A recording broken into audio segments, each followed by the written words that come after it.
Hello everyone, welcome back to my channel. কেমন আছো তোমরা সবাই? আশা করছি সবাই ভালো আছো আর আমিও ভালো আছি।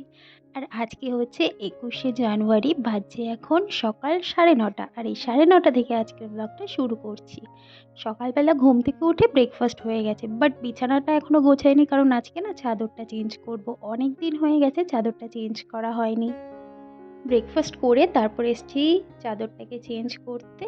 তো এখানে চাদরটা চেঞ্জ করে দিচ্ছি, তারপর রান্নাবান্না করতে হবে। আর আজকে একটু তাড়াহুড়ো করে কাজগুলো সারছি, কারণ রান্নাবান্না করে আমরা একটু বেরোবো। আমার বর বলেছে তাড়াতাড়ি রান্নাটা করে নাও, আর আমি এসে তোমাকে একটা জায়গায় নিয়ে যাব। চাদরটা চেঞ্জ করে আমি রান্নাঘরে চলে এসেছি ডিম পাতুরি বানানোর জন্য। আর এই ডিম পাতুরির রেসিপিটা আজকে তোমাদের সাথে ছোট্ট করে শেয়ার করি। এখানে দেখো 3টে ডিম আমি সেদ্ধ করে নিয়েছি, আর এখানে আছে আলু কুচোনো এবং একটি পেঁয়াজ কোচানো।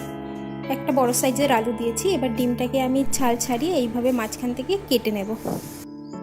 এবার আলু আর পেঁয়াজের মধ্যে আমি হলুদ গুঁড়ো, জিরের গুঁড়ো, লঙ্কার গুঁড়ো, অল্প লঙ্কার গুঁড়ো, যে যতটা ঝাল খাবে সেই অনুযায়ী, আর লাগবে হাফ চামচের মতো সর্ষে বাটা। এরপর স্বাদ অনুযায়ী আমি নুন দিয়ে দিচ্ছি। এবার দিচ্ছি আমি 3 চামচের মতো সর্ষের তেল।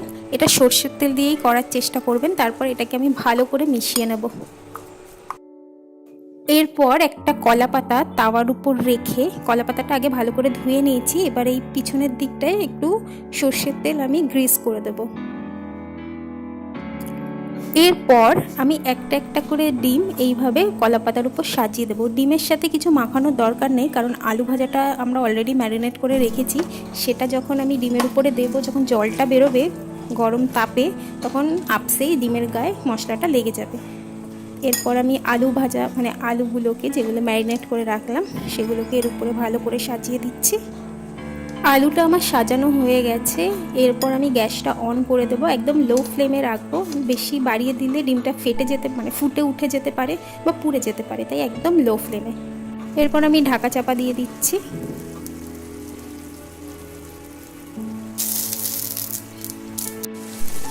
এখানে অনেকটাই জল বেরিয়ে গেছে আলু থেকে। তো এটা যতক্ষণ টানবে, যখন জলটা পুরোটা টেনে যাবে, তখন এই পাতাটাকে আবার উল্টে দিতে হবে। আলু থেকে যে জলটা বেরিয়েছিল সেটা একদম শুকিয়ে গেছে। এবার আমি কলা পাতাটাকে একটা প্লেটের উপর তুলে নেব। তারপর এর উপরে আরেকটা কলা পাতা দিয়ে, তারপর আরেকটা প্লেট দিয়ে এটাকে আমি উল্টে নেব।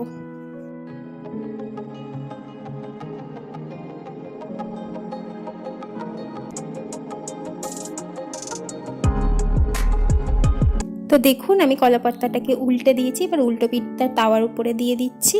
এরপর আস্তে আস্তে উপরের পাতাটাকে তুলবো। দেখতে পাচ্ছেন কি সুন্দর হালকা লাল লাল কালারের দাগ ধরেছে, এরকমই দরকার আমাদের। এরপর এর উপরে আমি 2 চামচের মতো সর্ষের তেল ছড়িয়ে দিয়ে দেব।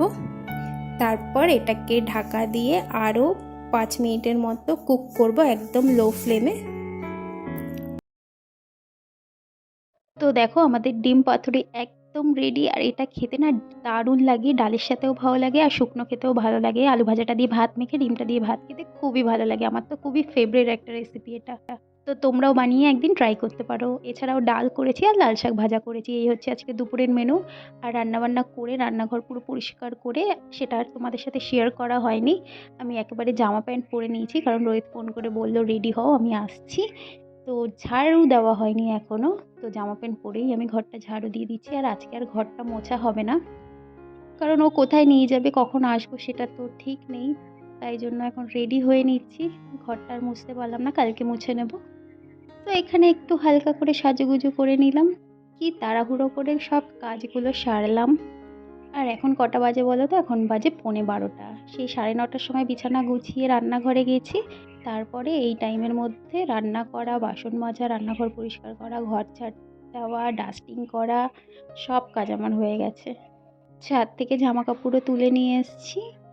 তো চলো বেরোনো যাক। রোহিতও চলে এসছে। আর আমি এখনো পর্যন্ত জানি না যে ও আমাকে কোথায় নিয়ে যাবে। ও নাকি একটু দূরে ওই জোকার দিকে নাকি একটা খুব সুন্দর জায়গা দেখেছিল, তো ওখানেই নিয়ে যাচ্ছে। বলছে ভালো লাগবে নাকি ওই জায়গাটায় গেলে। বেশিক্ষণ টাইম লাগবে না, 1 ঘন্টা 1.5 ঘন্টার মধ্যে আমরা চলে আসবো। এসে আবার লাঞ্চ করব স্নান করে। তো চলো যাওয়া যাক। কোথায় যাচ্ছি আমিও দেখি আর তোমাদেরকেও দেখাই।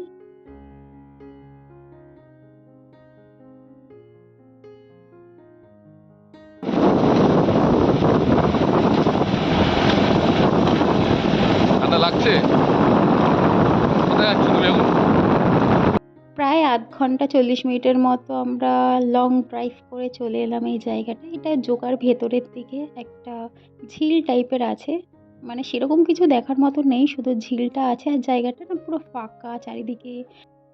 তো এতদূর এসে সেরকম কিছুই দেখতে পেলাম না, শুধু ঝিল আর ফাঁকা মাঠ আর বন জঙ্গল ভর্তি ফাঁকা ফাঁকা জায়গাটা আর কি, একটু গ্রাম্য পরিবেশ। তবে যাই হোক, এরকম ছোটোখাটো জায়গায় ঘুরতে আসতেও মাঝে মাঝে ভালো লাগে। অনেকটা রাস্তা লং ড্রাইভ করে এলাম, এটাও একটা ভালো লাগার জিনিস। আমার বাইকে করে ঘুরতে আমার ভীষণ ভালো লাগে। তো এখানে আমরা ঘুরে টুরে আবার বাড়ির দিকে রওনা দিলাম, বাড়িতে গিয়ে স্নান করে খাওয়া দাওয়া করে নেব। তো চলো আজকের মতো ব্লগটা এখানেই শেষ করছি। যদি কিছু ভালো লেগে থাকে প্লিজ লাইক করো, কমেন্ট করো, শেয়ার করো, আর প্লিজ প্লিজ প্লিজ আমার চ্যানেলটা সাবস্ক্রাইব করে দিও। দেখা হচ্ছে নেক্সট ব্লগে। টাটা।